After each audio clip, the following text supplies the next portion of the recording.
Okay, I'm back with a new tutorial on how to do the Minnie Mouse cake pops. It was requested that I show step by step, so hopefully my son will be quiet enough and stay sleeping while I do this. I'm kind of running out of room, so I have to use space as needed.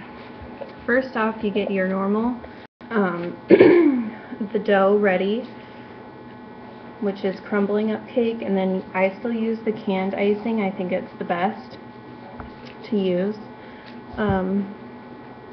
You want it to be able to smush and hold the shape of your indents of your fingers, but not to where it like falls apart. So when you roll it, it lets it get smooth so that there's no cracks in it. Okay, so that's the consistency of the dough that you want. I suggest that you scale it, so you weigh it, and then you know the exact amount every time rather than using a tablespoon or something to that effect. So then you have that. I already have prepared some and set them in the refrigerator. I think it's best to set them in the refrigerator first. So then you just have your ball that's not super solid, a little bit squishy, cool from the fridge.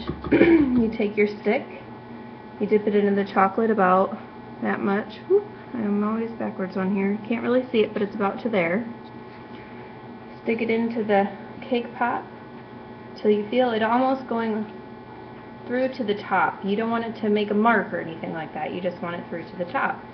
You're going to set this back in the fridge after you get your sticks onto all of the balls that you have made. Then you're going to need to do the ears. So I'm going to move this again. And you're going to use your wafers for your ears. Okay? So you're just going to set those down. You're going to get the circle cutters. These are the circle cutter set. I use the smallest cutter. Now hopefully I can move this down so you guys can see it better. You're going to take the edge of the cutter so that it's partially onto the wafer, and you're going to cut that part off so it leaves that half moon shape. Okay? So you just set it down and use the cutter to cut that piece off so that it has the round edge. You're going to do that to another one. You're going to do two, obviously, for each Minnie Mouse or Mickey Mouse cake pop you're going to use. Don't throw out your little pieces. Throw them back in your bin of wafers so that you can reuse them. Now, get a cake pop stick or whatever stick you guys want to use to put a little bit of chocolate onto the ear. So you're going to dab it like this. Hopefully you guys can see this. It's kind of bright outside. We had a bunch of snow, so it's not going to be the easiest thing to see. And then you just attach that chocolate melted ear to the ball that you have on the stick. You do the same thing with this ear. So you shouldn't have any problems with sticks falling off if you follow my tips and tricks video, or with the cake balls falling off. Okay, then you're going to attach again. Try to make it look more of like a Minnie Mouse or Mickey Mouse. You know, you don't want your ears too far apart. So that's what that looks like. And then you can set that in the styrofoam block and continue on with your next amount of Minnies or Mickeys that you have. Now, I have one that I kind of had already frozen, and my dough is a little too doughy, and you can tell that because it has a flat side to it from where it stayed on the tray. I know you guys can't really see it, but it has a slightly flat side. So you get your melting pot with your chocolate. Make sure you've got these cooled because that helps keep them on the stick. You don't want them too cool, because if you make them too cool, then it's going to fall off the stick. So what I did is I dipped one half, I dipped the other half, and then I did the sides. So you'll get kind of some funky looking stuff here in the back from the chocolate dripping over the ears.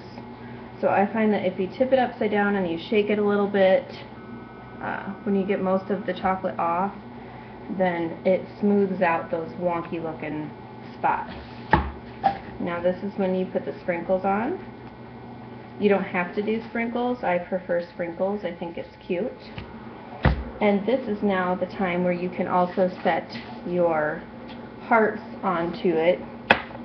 You're going to want to get little heart-shaped sprinkles. I don't know if how well you can see that. There we go. And you're going to set one. Oh, come on.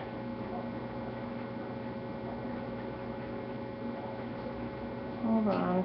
It's not really, my tweezers aren't really holding on to it that well. So you're going to set it right there by the ear. I'm going to try not to dip into the other chocolate. I usually do this when it's already hard and I go back in and add them on, but for time's sake on this video, I'm just going to add it while it's still wet. So then you have your Minnie Mouse bow. If you don't like where there's some area left, where there wasn't enough sprinkles, or if you feel like you need more, that's fine. So that is your Minnie Mouse or your Mickey Mouse if you leave off the bow on how to do the ears and the whole shebang. So hopefully everybody will enjoy that a bit more. Let me go over where I get my products from.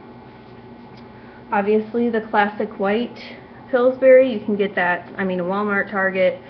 I have Hy-Vee here for my local grocery store, but you could go to Kroger or Schnucks, whatever you guys have. The heart-shaped sprinkles, I think I got these from Hobby Lobby. Hopefully you guys have a Hobby Lobby in town because they're very good for stuff like this. The cutters you can order online through, I think it's called CK Products. Otherwise, just look up the Ateco 12-piece plain round cutter set, and you can find those. And they're very good. They're very useful for everything, all kinds of things.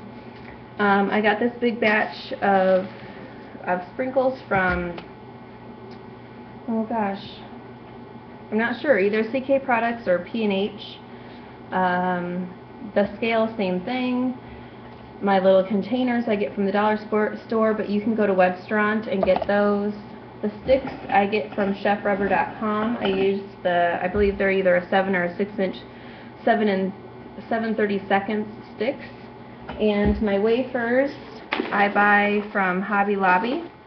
They're just the white ones. I don't get the yellowy ones. I get the big bag, and I use my 40% off sticker. I find that these work perfect, and they're cheaper than me ordering them online if I go and use my 40% off sticker, so I get a bunch of those.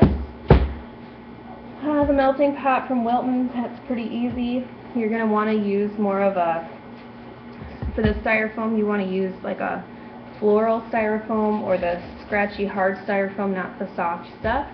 You're going to need a half sheet or some sort of sheet to hold the cake pops on with a sheet of wax paper that I have over there. I think that's it for the normal, cake pop stuff. Oh, the gloves, my pink gloves, you can get these at Amazon.com. That's where I found mine. Happy baking. I hope this helped out those that had an issue with not seeing every step. Thanks. Have a good one, guys. Bye.